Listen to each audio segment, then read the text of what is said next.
All right, everybody. So, I've had a few people randomly asking me on Facebook about the old 97 Dodge Ram.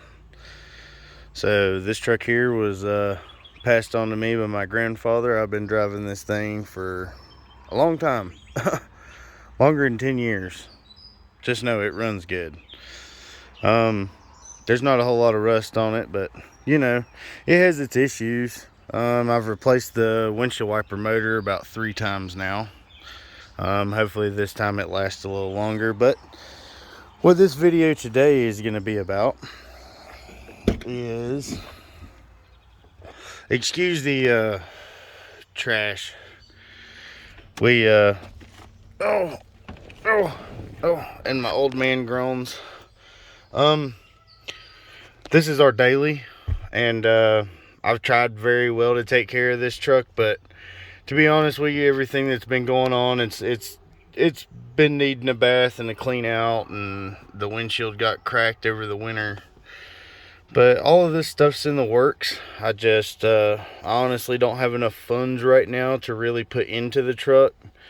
So it's the old, you know, kept the motor running but never kept it clean. Yeah, all that and stuff. Yeah, I know I'm not a singer. But today what we're going to talk about is that little fella right. Hey, stop that right there. So I don't have my keys with me or anything because this is a very, very, very simple thing to do. Okay.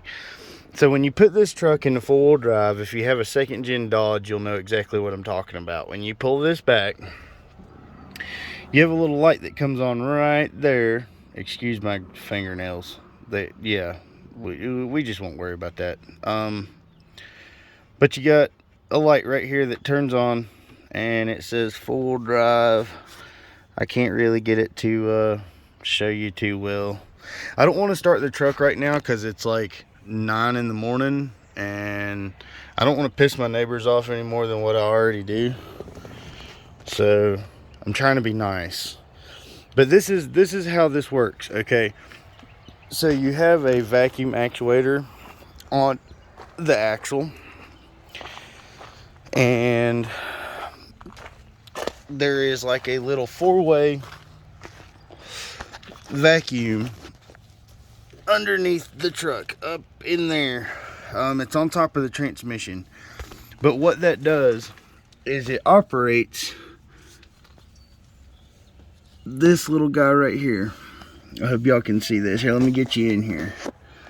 Okay, so it operates this. All right, excuse the cigarette. It is what it is. So inside of your axle housing on the front, there is a split shaft here. So your drive shaft or your axle shaft on your passenger side is actually not connected with the rest. It's actually got a split in the middle, and there's a little coupler in the middle that slides back and forth to allow the front axle to pull. But not only that, the transfer case also has to be in four-wheel drive. Well, I had this weird issue where, I'm going to set my cigarette down. I had this weird issue where this side will suck and blow. Okay, now I know that sounds janky, but that's what this mechanism does. When you put the truck in four-wheel drive, it slides this actuator that way. So what that in turn does is it makes this hose here release and push in to this diaphragm. Then that pushes everything that way, which is moves the gear inside over. Well, the issue that I was having is that the transfer case itself would go in four-wheel drive. Okay, it would be in four-wheel drive, but the truck wasn't four-wheel drive because of this crap. Okay, my problem is that this side of the line worked perfectly fine, and this side of the line would only suck but not blow when it was in four-wheel drive. So this is what I did to solve that problem for now. Just so if you guys have this problem and you're stuck somewhere and you need to get out quickly, you can either pinch this and slide it off by hand, and you hear it releasing. So what that's actually doing is it's allowing the vacuum off of this side. And what you would do is just simply do that right there. Let it suck over to the other side. And now if this thing is sucking or blowing, you know that side's working. So basically when you're in full drive, this thing would be pushing air out of it. Sorry for it being blurry.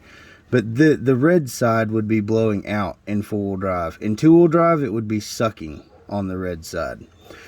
So then what you do is, if this doesn't work but you have one line that does, you can easily pop this off the other side and stick it over here to suck your diaphragm back over.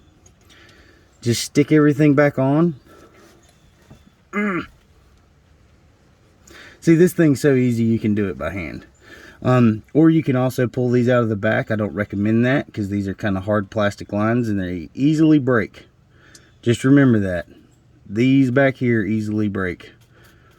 But in all essentials here, I'm just teaching you how to get this axle into four-wheel drive. If you're having problems with the four-way that's up underneath the truck, I'd have to show you some pictures of that to show you exactly what I'm talking about. But pretty much, oh, there's my hobo kitty. Pretty much, that's the easiest way to do this. So this problem usually occurs when your vacuum system has gotten some trash in it. And one way to access this thing is to pull your shifter bezel out. And you'll notice that there's some screws in here. That one got wonky. What the hell happened there? But anyways, I've had this off before to repair this. So that's why y'all aren't seeing it, because it's fixed.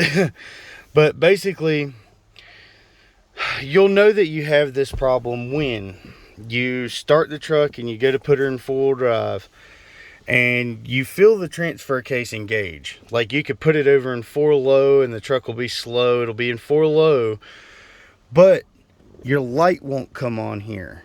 Why? Because there's a sensor also connected to the diaphragm underneath the truck. So when the diaphragm on this, when the diaphragm gets sucked over, you see this little black plug right here with that wire coming off of it? That is the sensor. So when it goes over into four-wheel drive, it pushes that button in, which in turn turns the light on in there. So that's one issue that I've noticed with second gen Dodges. The split axle shaft is kind of a goofy thing. But if you do run into that issue, that's a good little walk around, is just to undo the one, and vice versa. You might have to mess with it a little bit. The other option is to take the 4 bolts that are on the axle shaft itself. The other option is to take the 4 bolts out of that. And, well, I can't really see it from this side, but that's the other thing, is to take the 4 bolts out of this from right there, the big bolts on the sides, and take the whole thing off.